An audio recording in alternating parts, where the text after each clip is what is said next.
I'm Leah Sattler, and this is my motivational speech. Have you ever wanted to just grab a few necessities, get in your car, and go to California? It's final season, and I know that I wouldn't mind doing that. I think it's an idea that appeals to everyone, to just get up and make a life for yourself. Personally, I never thought this idea was a good one or very wise until I heard about Christina Tosi. In a world of stigmas and traditions and stereotypes and expectations, Christina Tosi arose, the exception to expectations. Christina did not go to culinary school because she wasn't smart enough to go to college. She went after college because she wanted to. Throughout her whole life, Christina was met with troubles, yet she did not stray from her dream. Christina's story is not a one-of-a-kind. It is an example of a disciplined, motivating person following their dreams to the very last T. Oftentimes you hear, I dropped out of high school and went to culinary school, or this famous chef failed college but is an amazing chef, or 23 dropouts who turned out just fine, or here's my favorite from Gordon Ramsay. After weighing his options, Ramsay enrolled at North Oxfordshire Technical College, and he describes his decision to enter catering college as an accident, a complete accident. But this is not the case for Christina. Christina was a straight-A student from successful parents, so her decision to pursue culinary school and leave behind traditional schooling was not easy for her parents to swallow. Her parents had successful jobs in agriculture, and for her family, baking was just a pastime. When Christina decided to get up and follow her dream to New York, she wasn't exactly praised. After culinary school, she went to New York without a job or even a place to live. Christina worked her way through positions behind the kitchen until finally, at 40, her dream was realized.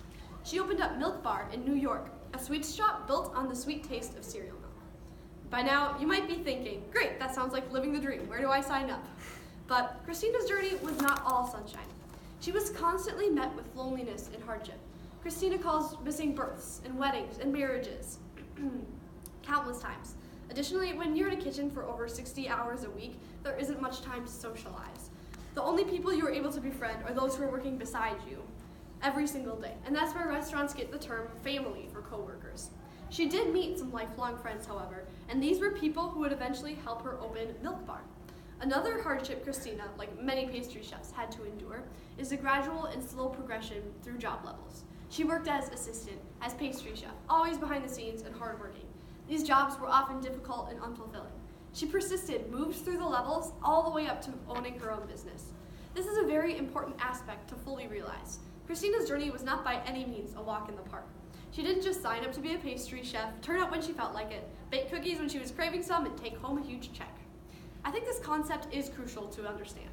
In our lives, chances are our dreams aren't going to be easy to fulfill, unless you want to be a manager at Culver's someday. This also stresses the importance of choosing a dream that we are passionate about, one that we won't give up on 6 months down the road. In an interview with Zoe Bain in 2015, Tosi said her key to success is, be honest and stay true to myself. Those really simple life devices are the key to my success. Christina persisted for 20 years, and Christina met her goals. I think we can all agree that Christina is an amazing person, but how does her story translate into our lives? Christina succeeded due to two aspects of her character, her motivation and her discipline, and her focus. Self-motivation is a habit. Self-discipline is a lifestyle.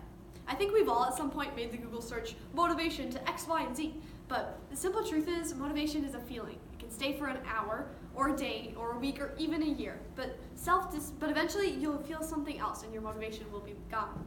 Self-discipline is entirely different. Self-discipline is a way of life.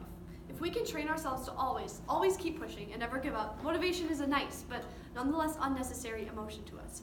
Christina demonstrates that no matter how motivated you might feel this morning, you have to have the discipline to fully pull yourself out of bed and start the day.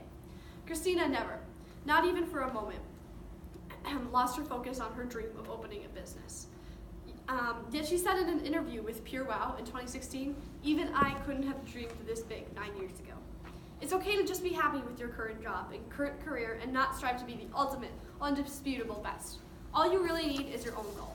I think in our society, we see two types of people carrying out their careers. There's the one who works at a job until they're bored and then moves on to the next, preaching, follow your dreams, but not really getting the point. And then there's the type who stays with their jobs, working until they've learned all they can, then moving up within their jobs.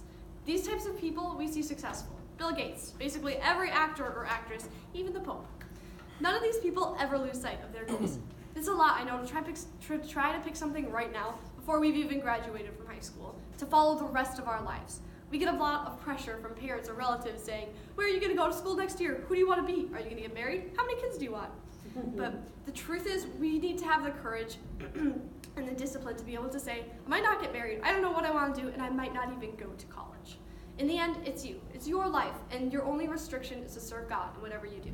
Today, I'd like to encourage you to trust in yourself and to never lose sight of what's important to you.